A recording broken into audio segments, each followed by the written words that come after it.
All Sure. right, coach. Coming off a bye week, started the season 1-1 out west at Colorado College, home opener, top 20 matchup versus Ohio State.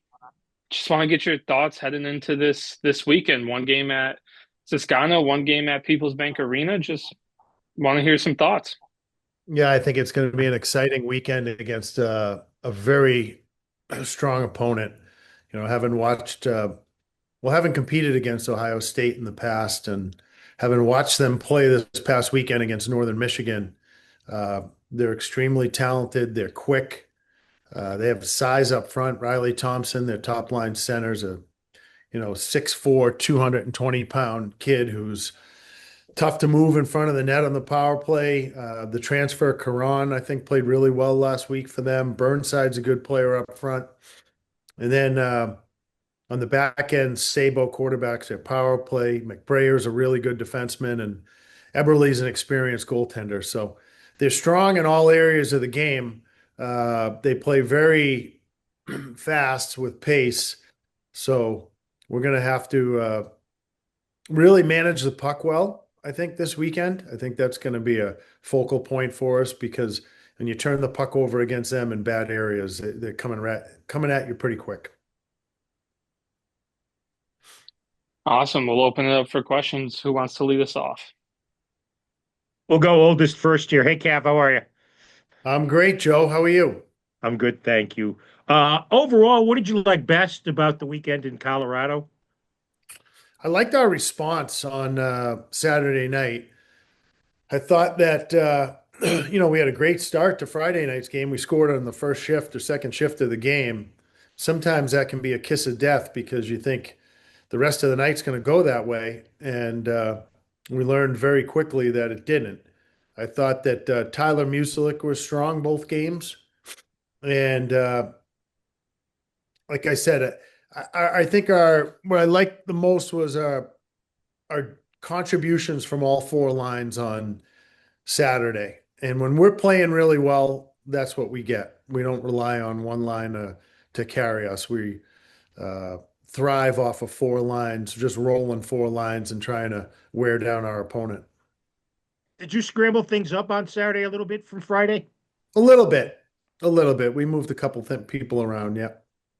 And we, And I'm yep. sorry, face-off wise, Carlin and Ethan had terrific weekends. What is it about their skills that lend them to be so good in the dot? Well, Ethan worked on it this summer. It was a area that we told him he needed to work on. He was not as good as he should have been last year. And to his credit, he did a lot of work at home this summer on faceoffs, and it paid off for him last weekend. We need him to keep doing that. And Carlin's just naturally since he's got here, he's been pretty good at on the dot. Thank you. Mhm. All right, Daniel, we'll jump over to you. It's a little unusual to play a game and then have the next weekend off. So, was there anything different about practice these past 10 days or so now that you had games in the bank, but you didn't have anything to work for a little bit? Well, we got a lot to work on. So unless I thought it was really good because I thought it allowed us to kind of you can do as much as you want in preseason, but you can never replicate how hard an opponent's going to play or the pace of play when you're playing a top tier Division I college hockey team. Uh, and I think we got a taste of that when we were out in Colorado. So we as a staff could come back and watch the film and understand areas where we need improvement. And I think from that standpoint, it was great because it gave us the ability to have 8 practices before we play again to work on those things. So, uh, it wasn't designed that way. We were supposed to have a game last Friday night, but the game had to be moved, and you just make the most of it. It is what it is, and uh, well, hopefully we've improved in those areas, and it will show against Ohio State. Have you been up to I guess it's now People's Bank Arena to see the changes with it? I haven't. Some of our players I know went down, but when we built this arena, I thought that I've always thought that this would be a great way to do a weekend, especially with a team you're playing twice on Friday and Saturday night at home. That doesn't happen often in our league, just maybe with Maine or Vermont. But to be able to play Friday night on campus and then Saturday afternoon downtown, I think it's going to be interesting. But from what I hear, Friday night sold out, and uh, I heard last night that the lower bowl is pretty close to sold out Saturday. Dom, we'll jump over to you. All right. Can you hear me? Am I muted? I got you. I Got can hear you, nothing. Dom. All Yep. right, great. All right. Yeah, Kevin, this kind of maybe off the wall question, if you'll indulge me. But yesterday St. Joe's announced they were starting up a program in D3, men's and women's. I know there's been talk on and off about UHeart doing the same thing. I just wonder what's your take on just the growth of college hockey in this area at the various levels, and how you feel the kind of the culture of hockey in Connecticut is evolving since over the years you've been here. Yeah, I heard Jim Calhoun's going to coach the team. I wouldn't rule it out, but yeah. No, I think that he was at the press conference, wasn't he? Someone Yes, just he told me about it last night. Yeah, Yeah. he was, yeah. Well, he's the right guy to have promoting it, that's for sure. I think it's great, Dom. I think that there's more and more hockey players, and now that we've opened up the avenue to the Canadian Hockey League players, there's going to be a lot of talent that needs a place to play. And Division III hockey is very, very good. I think the world of Matt Greason. He does a great job at Trinity. I've gone and watched some of his games. I went and watched the Trinity Hobart game last year, and it was a fabulous game. And there's a lot of players, you know, who'd have trouble playing in that game. It was a really, really high end game. And I think that the more schools we can get to build programs, the better it is for the sport. And, I wish that the only downside, I think, for St. Joe's, from what I hear, is they're going to play in Simsbury. Like Right, yeah. it's better.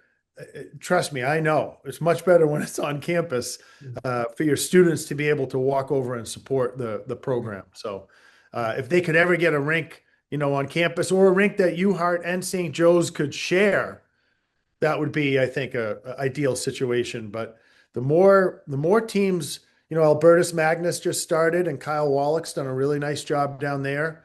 The more teams that uh, can field a college hockey team, the better. And those are your roots also, right? You have roots at that level, right?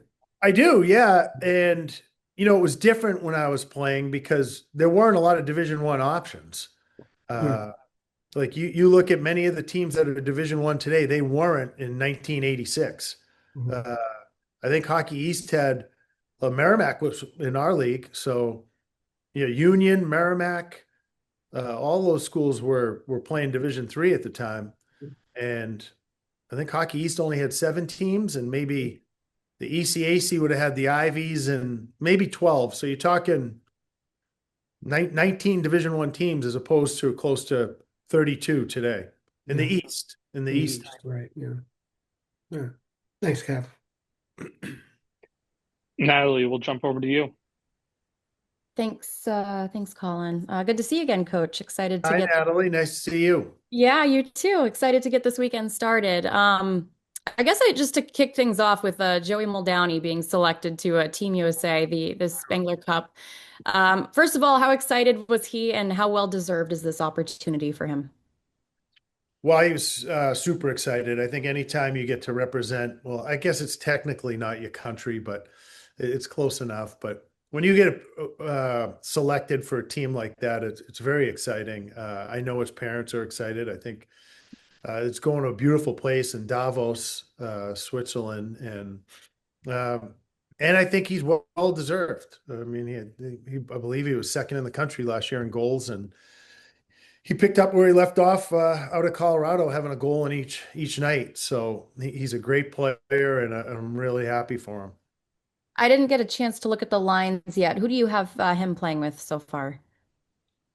Uh, If you can tell. he finished on, no, no, no. I don't care. It's no secret to me. He finished with Ryan Tattle and Jake Richard Okay. against college. Awesome. All right. That's a good one to watch. Just from what I was taking a look at regarding your roster, I feel like with the other Hockey East teams that I've covered so far this year, you seem to have more returners than some of the other teams that I've seen. Do you feel like that gives you a coaching advantage early on? And do you think that helps with the messaging to the younger guys too? I think it allows you to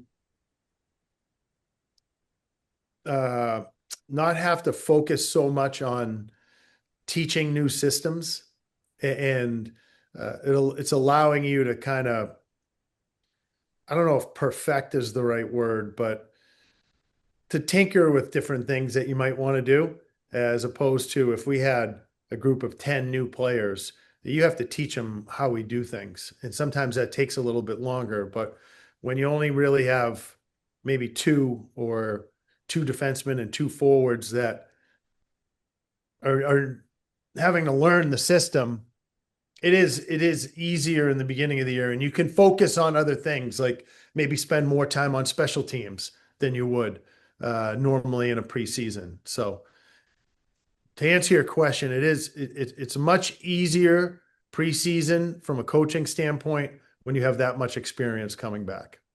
Okay, and on the other side of that, with some of these younger players that you've had join, what did you think about their debut? Of course, you had Blaze, Carlin, Joseph, Anthony, Dunphy. I mean, what have you thought about their assimilation to the level, and what have you seen? I thought they all performed really well. There's going to be hiccups and there's going to be bumps in the road, but that's true for any freshman class. And I thought that they handled uh, the pressure of playing on the road against in a sold out building against a very, very good team. I think they got into the top 20 this week. Colorado College is a very good team. So to go all the way out there and play on the road your first couple of games, I thought they acclimated themselves really well and gave us great efforts. And last one for me, I guess. How did you see Fitzgerald come back after, missing last year? How does he look to you right now? I thought he was great.